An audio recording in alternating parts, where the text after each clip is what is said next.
Welcome to this session. I think what we'll be discussing in this session is about change. When we talk about change management, what are we talking about?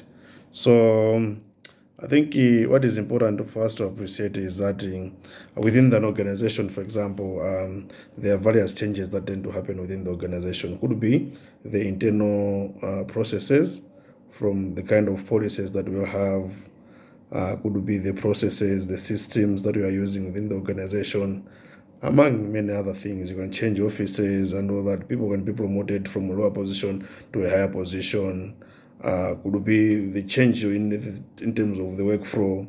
And these changes, how do they impact the organization? And how do employees now respond to such kind of a change that has happened within the organization? And also other changes could be in the external environment, could be change in the suppliers, maybe the how they're behaving, the kind of products that we're supplying to you. They might change in terms of what they were supplying before, and even the new products that they have now to be supplying to you. It could be the change in chemical composition of the products, and whether that is aligned to your aspirations and also your needs within the organization. So what we need to appreciate is we should be able to accept that there are various changes within the external environment, but also at the same time in the internal environment. Changes in prices, changes in inflation, changes in interest rates, and among other things. So it could be the political, the pastoral environment, the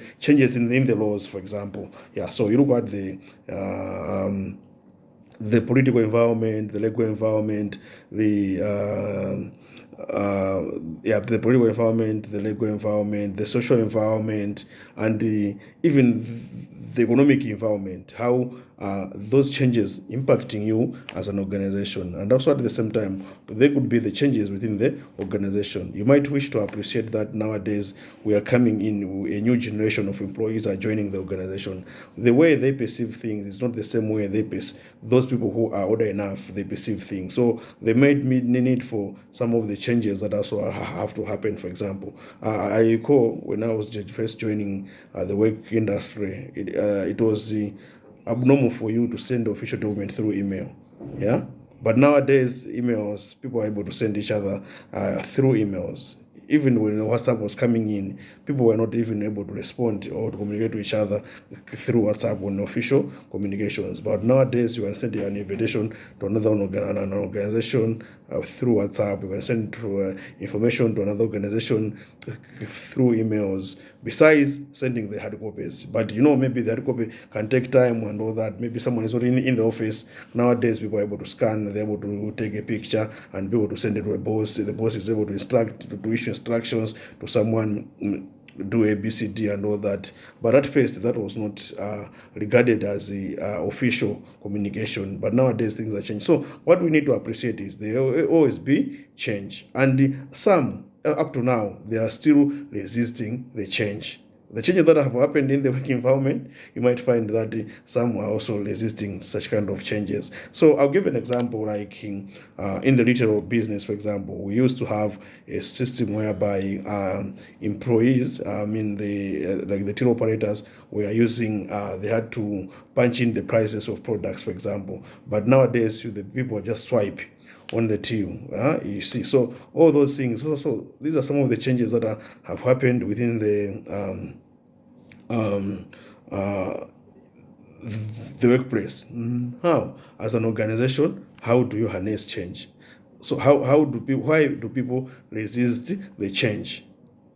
You should be able to find, as an organization, there are different reasons, because maybe they feel they're going to lose jobs and all that. So they also fear of a necessity. So whenever changes are happening, how do you reach out to the employees to ensure them of the job security, among other things? So what is important, therefore, is before you implement any change, you should be able to engage the employees from the time we have initiated the change to the time of implementation, even to the time. You should also be able to understand them after the implementation, what kind of impact the change has brought on their job. Is it to their advantage or to their disadvantages? And how do you mitigate such kind of changes? could be a change in the law, for example. In Malawi, for example, if you look in the labor industry, for example, there have been changes. The composition of the Industrial Relations Code, for example, men being allowed to go for paternity leave legally, and also the flexible working hours for people who are like for the lactating mothers, and among other changes within the law.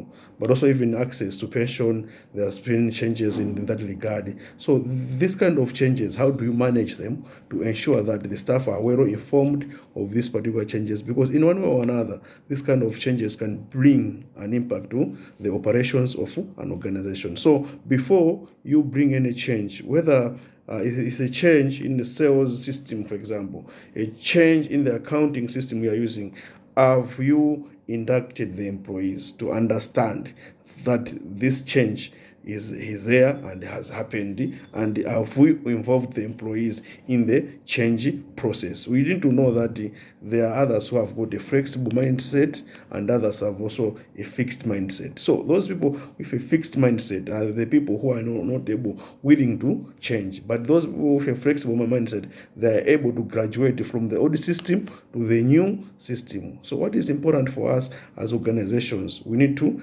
engage the employees during inception stage of the change, during the implementation of stage, and even after the implementation, to find out whether necessary, if we feel that there's need for modification, it's important for us to modify that kind of system which we have introduced within the organization. And also what is important, we should be able to appreciate, to say the employees nowadays, they are more into democratic way of working, whereby they need to be engaged. So you cannot just introduce something, you're not just bring something without engaging them. And also what is important, whenever you're bringing those changes, you should be able to discuss with them. Even some of the changes can come from them. Okay, for example, you reach out to them. What is it that they like within the organization, and what is it that they don't like within the organization? So they're able to understand, to say, okay, these things are the ones which could be maintained and shouldn't be changed. And also there are certain things which they don't like within the organization but have to be changed. And now you can bring in your input, which other areas you want to be maintained, and also which other areas have to be changed. And at the same time, you can even hire a consultant, could be an internal consultant, external consultant, but at the end of the day, you should be able to involve the employees. They have to understand what kind of change are you bringing in within the organization. So I think most of the clients which we have dealt with under the change management program, like for example, trainings, could be engaging us as change consultant group, for example,